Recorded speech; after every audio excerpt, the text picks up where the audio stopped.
Hello, আমি Somnath Kundu. Welcome to my channel target next step. আজকে আমরা চলে এসেছি স্পেশাল এডুকেশন টিচার যে রিক্রুটমেন্ট হতে চলেছে তার খবর সংগ্রহ করার জন্য। আমরা এখন রয়েছি বিকাশ ভবনে। আজকে বিকাশ ভবনে প্রায় 4 ঘন্টা অতিবাহিত করলাম এবং এরপর যা যা নিউজ আমরা পেলাম বিকাশ ভবন থেকে সেগুলোই কিন্তু আপনার সামনে আমি আজকে তুলে ধরার চেষ্টা করছি। আমাদের সঙ্গে রয়েছে বাঁকুড়া থেকে এসেছে কৌশিক দা এবং হচ্ছে আমাদের অনিমেষ দা। প্রথমে আমি চলে আসবো অনিমেষ দার কাছে, কারণ অনিমেষ দার যে প্রশ্নগুলো আজকে বিকাশ ভবনের আধিকারিকদের সর্বোচ্চ আধিকারিকদের সামনে রেখেছিল সেটা প্রথম প্রশ্ন হচ্ছে এবং ডিসেবিলিটি কমিশনারের কাছে রেখেছিল, সেটা হচ্ছে এজ রিল্যাক্সেশন। বলুন আজকে এজ রিল্যাক্সেশনের বিষয়ে কি বললো? এজ রিল্যাক্সেশনের বিষয়ে ওখানে যে আধিকারিকদের বক্তব্য যে আপাতত যা গেজেটে আছে তাই আমরা এক্ষেত্রে কিছু করতে পারবো না। যদি নবান্ন থেকে আমাদের কাছে কোনো ইনস্ট্রাকশন আসে সেটা আমরা করব, সেটা ভেবে দেখবো। আর আপনারা যেখানে অ্যাপ্লিকেশন করেছেন সেখানে নবান্ন তো আছেই, সর্বোচ্চ পর্যায়ে অ্যাপ্লিকেশন করেছেন, দেখুন কি হয়। তাছাড়া ওনারা একটা বিষয়ে আমাদের কাছে তুলে ধরলেন যেটা আমাদের সত্যিই ভাববার বিষয়, যেটা নিয়ে মানে আমারও খুব বিষয়টা আমারও হৃদয়ে লেগেছে যে যেহেতু সমস্ত কিছু রিল্যাক্সেশনের ব্যাপারটা সুপ্রিম কোর্ট থেকে এসেছে, যেমন যারা ইন সার্ভিস তাদের জন্য যে এজ রিল্যাক্সেশনের ব্যাপারটা সুপ্রিম কোর্ট থেকে এসেছে, তাহলে আপনাদের জন্য কেন এটা করাই আনলেন না? মানে উল্টো দিক থেকে যদি বলি যে যদি সুপ্রিম কোর্ট থেকে আপনাদের ফ্রেশার্স ক্যান্ডিডেটদের এজ রিল্যাক্সেশনটা নিয়ে আসা যায় তাহলে কোনো সমস্যা নেই, তাহলে কোনো সমস্যা। আর এখানে যে আপনারা অ্যাপ্লিকেশন জমা করেছেন সর্বোচ্চ পর্যায়ে এখন রয়েছে বিষয়টা, এখন কোনো ডিসিশন আসেনি। এরপর যারা আধিকারিকরা আছেন তারা সেরকম ভাবে কিছু বলতে পারছেন না যে এখনই হবে কিনা, কিন্তু আলোচনা সাপেক্ষে সেটা যদি হয় হতেও পারে, ঠিক আছে। আর ডিসেবিলিটি কমিশনারের কাছে কি আপনি কি ডিসেবিলিটি কমিশনারের কাছে রিকোয়েস্ট করলাম, যেহেতু উনি স্ক্রিনিং কমিটির একজন মেম্বার থাকবেন, তো সুতরাং ওনাকে আমরা বললাম যে উনি যেন একটু প্রে করেন যে সবাইকে যাতে মানে এই রিল্যাক্সেশনটা যেন দেওয়া হয়, যেহেতু আপনি কমিটির একজন যেমন ইন সার্ভিসকে দেওয়া হচ্ছে সেটা আপনাদেরও যেন থাকে। 10 বছরের একটা ছাড়, 10 বছর কি 55 পর্যন্ত যাই হোক একটা সবার ক্ষেত্রেই যেন বুঝতে পারে, সবাই যেন ফার্স্ট টাইম বুঝতে পারে, তাই তো? এটাই আমরা কমিশনারের কাছে বলেছি, আমার রিকোয়েস্ট ছিল। তাহলে এটা হচ্ছে আমাদের এজ রিল্যাক্সেশন বিষয়ের যে কোয়ারি গুলো রয়েছে সেই কোয়ারি গুলো। এবার চলে আসবো আমি কৌশিক বাবুর কাছে, কারণ আমরা কৌশিক বাবুর সাথে অনেকক্ষণই করেছি, মানে আমরা বিভিন্ন দপ্তরে গিয়েছি, বিভিন্ন প্রশ্ন করেছি, ঠিক আছে। প্রথমেই চলে আসবো যে আমাদের রিক্রুটমেন্ট, এই যে রিক্রুটমেন্টের বিষয়টা, সেটা নোটিফিকেশন কবে আসতে পারে? নোটিফিকেশনের ব্যাপারে ওনারা বললেন পরিষ্কার যে আফটার 2 মান্থের মধ্যে আমরা নিয়োগ প্রক্রিয়া 28 তারিখে যে নোটিফিকেশন আসার কথা, মোটামুটি যা বোঝা যাচ্ছে যে 28 তারিখে যে নোটিফিকেশন আসবে না হয়তো, সেটা আসবে না, কিন্তু ওই আড়াই মাস যে টাইমটা হয়েছে তার মধ্যে আমরা পজিটিভ কিছু একটা পাবো, পজিটিভ কিছু দিক আমাদের কাছে উঠে আসবে। আর যেটা বললো যে আপার প্রাইমারির সাথে সাথে 9, 10 এবং 11, 12 সেকেন্ডারি এবং হায়ার সেকেন্ডারির যে প্রসিডিওর এবং যে মানে ভ্যাকেন্সি সেগুলো অ্যাড হয়ে বিজ্ঞপ্তি, মানে শুধু যে আপার প্রাইমারির মধ্যে সীমাবদ্ধ থাকবে তা না, ওটা আপ টু এইচএস সেকশন মানে সেকেন্ডারি এন্ড হায়ার সেকেন্ডারি পর্যন্ত ওটা ইনক্লুডেড হবে।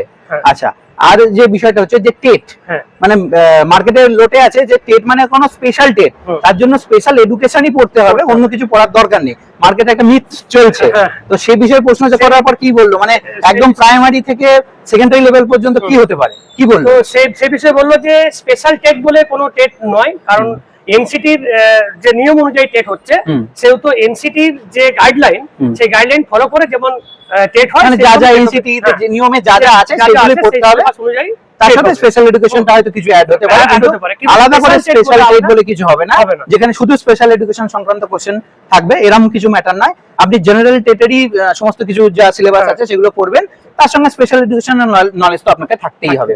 আচ্ছা, এবার যে বিষয়টা আমাদের সামনে আসবে যে এই যে ভ্যাকেন্সিটা কিভাবে, মানে 5300 আমরা জানি দুটো সেকশন মিলিয়ে, হ্যাঁ, তো সেটা কি হবে? ভ্যাকেন্সির ব্যাপারে যেটা বললো যে দেখো ভ্যাকেন্সি তোমাদের কিন্তু 9, 10, 11, 12 এবং আপার প্রাইমারি সংখ্যা কিন্তু পরবর্তী ক্ষেত্রে বাড়তে পারে, যেটা বলা আছে 5200 এরকম সামথিং। তো তারপরেও কিন্তু ভ্যাকেন্সি আরো বাড়তে পারে, মানে এখনই প্রাথমিকভাবে 5300ই আছে, কিন্তু আলোচনা সাপেক্ষে যেটা যে বাড়বে না সেমন নয়, সেটা বাড়তেও পারে, সেটা কি হবে সেটা এই মুহূর্তে আধিকারিকরা বলতে পারলেন না। তুমি এখানে আসো, ঠিক আছে। আমাদের সাথে আরো উপস্থিত আছে হুগলি জেলার অরিজিৎ, ঠিক আছে, উনি ক্যামেরা ধরেছিলেন, ঠিক আছে, ওর জন্য হয়তো ইয়েটা হলো না, ওনাকে অনেক প্রথমে দেখা যায়নি, কিন্তু আজকে আমরা এই 4 জনই কিন্তু আমাদের সাথে আছে। আচ্ছা, নেক্সট হচ্ছে যে আমরা যে এত ঘুরলাম, তাহলে তোমার এক্সপেরিয়েন্সটা কি হলো, যে সামনে কি হবে? সামনে খুব শীঘ্রই আমাদের ডেট আসছে এবং তার জন্য সবাই পড়াশোনা শুরু করে দিন। এবং সব থেকে মেনলি যেটা বলবো, এনসিটি গাইডলাইন মেনেই টেট হবে, আরসিআর কোনো গাইডলাইন নেই যেহেতু, সেই জন্য টেট হবে। এবং 5 to 8 যেটা ভেবেছিলাম সেটা না, ওরা টোটাল ভ্যাকেন্সিটা সেকেন্ডারি লেভেলে 5 to 12ই হচ্ছে। এবং হিসেব মতন মেবি মানে আপার প্রাইমারি মানে এটা নয় যে শুধু 8 5 to পর্যন্ত, 8 আপার প্রাইমারি মানে উনি ওরা বলছেন 5 যে to 12 বলতে সেকেন্ডারি একদম 12 লেভেল পর্যন্ত স্কুলগুলির ভ্যাকেন্সি সব এখানে ইনক্লুড এর করা মধ্যে ইনক্লুডেড হবে ইনক্লুডেড আছে এবং ওর জন্য ভ্যাকেন্সি মেবি বাড়তে পারে। মেবি বাড়তে পারে। পারে। আর একটা জিনিস কি, এই যে বিষয়গুলো রয়েছে সেগুলো ফলো আপ আরো করা হবে এর পরবর্তী ক্ষেত্রে। এখনই যে সব ফাইনাল ডিসিশন হয়েছে তা নয়, এটা নয়। এখনো অনেক ডিসিশন বাকি, অনেক বাকি। তো হ্যাঁ, ইন ওরা সার্ভিসের যে এই ম্যাটারটা নিয়ে রয়েছে, চলবে। সেই ইন সার্ভিসদের ম্যাটারটা এখানে ইনক্লুডেড নেই। সেটা যে স্ক্রিনিং কমিটি তৈরি হবে, সেই স্ক্রিনিং কমিটি কিন্তু ইন সার্ভিসদের কিছুটা কি খুঁটিনাটি বিষয়গুলো রিক্রুটমেন্ট সংক্রান্ত সেটা ঠিক হবে। এই বিষয়টা ওই কমিটির কাছে অনেকটা ন্যস্ত রয়েছে। গেজেট তো অবশ্যই আছে, তার সঙ্গে আর কি তাদের রিল্যাক্সেশন দেওয়া যায় সেটা ওই সেটা ওরা কমিটির ভাববে। মাধ্যমে কিন্তু এটা ঠিক হবে। ডিরেক্ট রিক্রুটমেন্ট হলে হতেও পারে হয়তো। হ্যাঁ, যাই হোক সেটা কি হবে এখন সেটা, কমিটির কাছে আমরা গেছিলাম, হ্যাঁ ওটা তো গিয়েছিলাম। ওদের রিকোয়েস্ট ওভারঅল হচ্ছে ব্যাপারটা এটাই যে স্পেশাল এডুকেটরদের সামনে কিন্তু খুব ভালো দিন আসছে। আপনারা বাড়িতে অবশ্যই পড়াশোনা শুরু করে দিন, স্টেটের প্রিপারেশন নেন, যে কোনো ভাবে হোক পড়াশোনা করুন, কারণ সামনে 3 মাসটা খুব ভাইটাল। 3 মাসের মধ্যে আমাদের একটা পজিটিভ সিনারিও সর্বোচ্চ কাছে আধিকারিক আসছে। থেকে বলে দিলেন যে এটা কিন্তু একটা মানে অবশ্যই তিনি কোনো টাইম জানলেনি যে এই টাইমে নোটিশ বেরোবে বা পরীক্ষা হবে, কিন্তু 3 মাসের মধ্যে আমাদের কাছে একটা ক্লিয়ার সিনারিও কিন্তু চলে আসবে, থাকবে স্পেশাল কি হতে এডুকেশনে। পারে। এটুকুই বলার।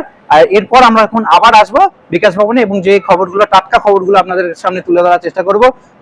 অনিমেষ বাবু এবং কৌশিক বাবু এবং অরিজিৎকে অসংখ্য ধন্যবাদ জানাচ্ছি।